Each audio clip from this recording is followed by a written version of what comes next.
Selamat siang para netizen dimanapun kita berada. Salam inspirasi bagi kita semua. Agak aneh juga ternyata ya, tetapi perlu diingat inilah keberanian si Andri ini ya. Kalau tidak salah ini dari Gerindra begitu kan.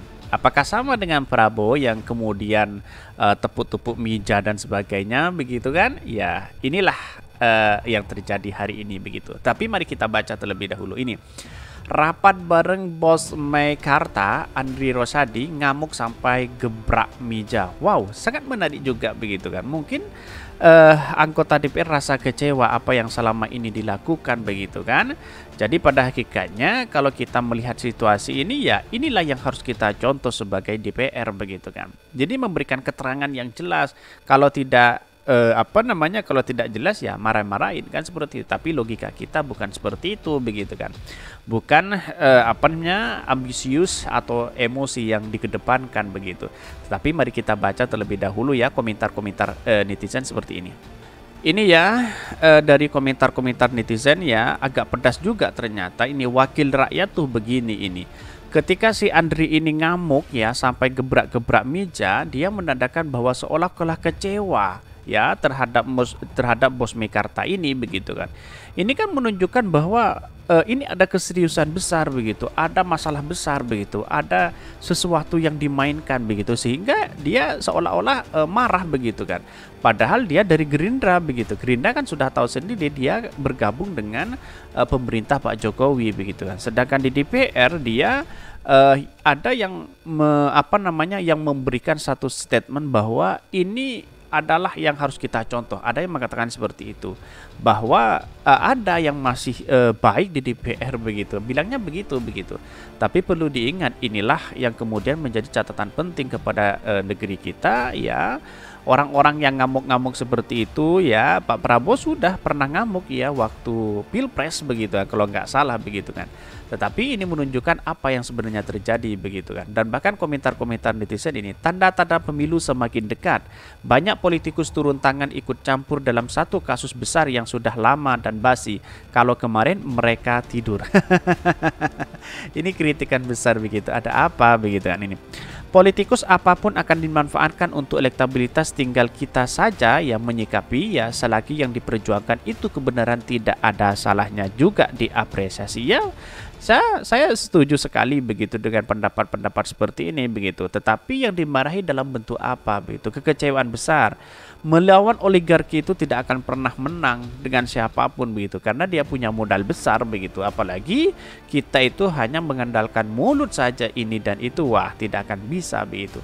Berani sama meja itu baru awalnya sabar. Suka nggak suka yang harus diapresiasi, seharusnya begitu ya. Kalau hanya ngotot-ngotot seperti itu tanpa ada kejelasan apapun bisa jadi terjadi kepada siapapun begitu kan.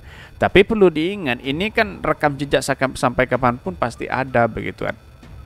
Ada kamera ini. Secara fungsi seharusnya memang begitu jadi wakil rakyat, tapi mestinya dari dulu-dulu bukan jelang-jelang mau hajatan di 2024 karena akan terbaca politis jadi alias pansos yang bersangkutan atau partainya yang mau usung capres biar ada kesan sesuatu. Kita tunggu info behind the scenes-nya aja.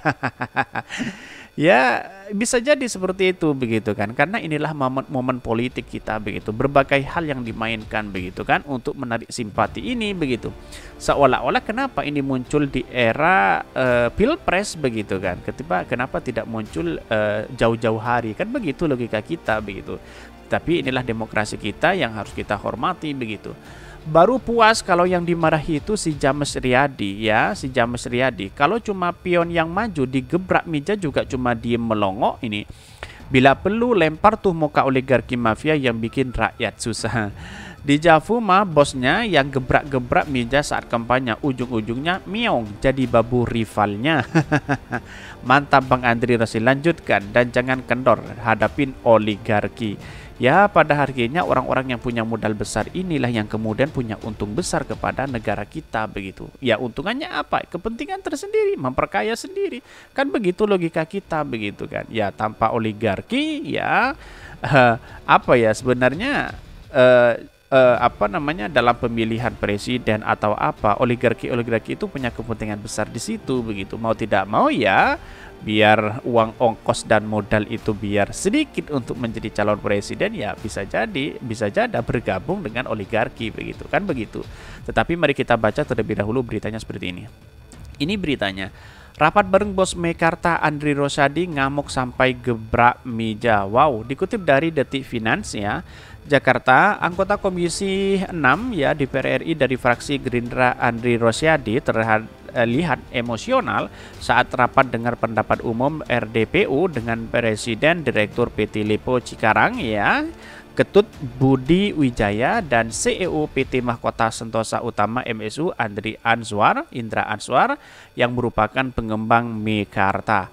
Dalam satu momen, Andri sempat menyinggung bahwa Indonesia tidak bisa diatur oleh Lipo Group. Hal itu pun disampaikan dengan nada tinggi sambil menggebrak meja. Wow, Lipo Group kan sudah tahu punya siapa begitu kan ya, orang-orang yang kaya begitu kan, orang-orang yang punya uang, orang yang punya duit begitu. Jadi kalau Bapak nggak bisa jawab, bilang biar kita panggil pimpinan Bapak ini. Republik Indonesia bukan Republik Lipo, nggak ada yang bisa atur-atur Republik ini, katanya dalam rapat di gedung DPR RI. Bahkan ya sebelumnya Andri mempertanyakan konsorsium mana saja yang menghilangkan dari proyek Meikarta. Pasalnya sejumlah konsorsium disebut hengkang dari proyek ini sejak akhir 2018. Andri mencurigai konsorsium tersebut merupakan cangkang perusahaan Lipo Group. Meskipun hal tersebut disangkal ya langsung oleh Ketut, ia menyebut pimpinan konsorsium tersebut berasal dari Cina. Wow, kalau memang ini benar terjadi berasal dari Cina yang kemudian berada di Indonesia dengan konsorsium seperti itu, ya ini akan menjadi ancaman besar kepada negara kita yang punya kepentingan dan oligarki. Bisa saja apa yang disampaikan oleh si Andri ini baik juga begitu kan. Karena pada hakikatnya seolah-olah oligarki itu ya pasti ada sesuatu yang dimainkan ya, baik itu dalam teknis dan apa yang dilihat pasti ada keuntungan besar di situ begitu kan. Seolah-olah bangsa kita didekti oleh mereka begitu kan. Itu yang tidak diinginkan begitu. Bagus juga si Andri itu menyebutkan seperti itu begitu kan. Andri menyebutkan tak ingin kasus Meikarta berlarut-larut. Dia pun menyinggung pihak Meikarta mau mencabut gugatannya 56 miliar hanya karena dipanggil DPR. Kita nggak ingin kasus Meikarta berlarut-larut, Pak. Kalau kita nggak bejak, Bapak nggak dipanggil ke DPR. Bapak Inje ya, itu orang-orang konsumen. Itu Pak, saya dengar, kita bisa atur polisi, kita bisa atur hakim, makanya Bapak berani menuntut orang-orang itu, ujar Andri dengan nada tinggi. Wah, kalau dia bisa mengatur polisi, mengatur kejaksaan, mengatur hakim, wow, ini punya kekuatan besar begitu kan. Ya modalnya yang besar begitu kan, bisa jadi seperti itu. Atau jangan-jangan memainkan suap begitu kan, atau jangan-jangan memainkan peran ini agar mulus atau lolos begitu kan. Jadi artinya apa? Kalau ini yang dimainkan oleh bangsa kita, kapan kita mau maju begitu kan. Ya kita tahu sendirilah bahwa kita itu ada banyak yang kemudian tersandra begitu. Saya melihat dari perkataan Pak Mahfud itu ya, kita itu tersandra oleh perjanjian-perjanjian lama, katanya seperti itu begitu. Ya, saya melihat situasi ini ya seperti itu. Banyak orang punya kepentingan besar, lalu kemudian tidak ingat bahwa bangsa kita sebenarnya adalah milik kita begitu kan. Ya, kalau hanya kepentingan besar yang dimainkan ya seperti itu begitu. Bahkan dia mengatakan kita nggak ingin kasus Meikarta berlarut-larut. Menurut Andri, kalau DPR RI tidak turun tangan, pihak Meikarta tidak mungkin mencabut gugatannya. Bahkan di tuntutannya Bapak, harta bergerak dan tidak bergerak orang-orang itu mau disita di pengadilan. Sakit jiwa Pak, Bapak yang ngutang kok orang yang nuntut haknya Bapak dizalimi. Kalau DPR nggak turun tangan ya nggak mungkin Bapak cabut, tegas Andri. Inilah yang kemudian menjadi spekulasi atas kemarahan si Andri ini. Ada baiknya juga kalau kita melihat situasi hari ini begitu kan. Ya tapi di satu sisi orang akan berspekulasi di tahun-tahun politik begitu kan. Kira-kira seperti itu.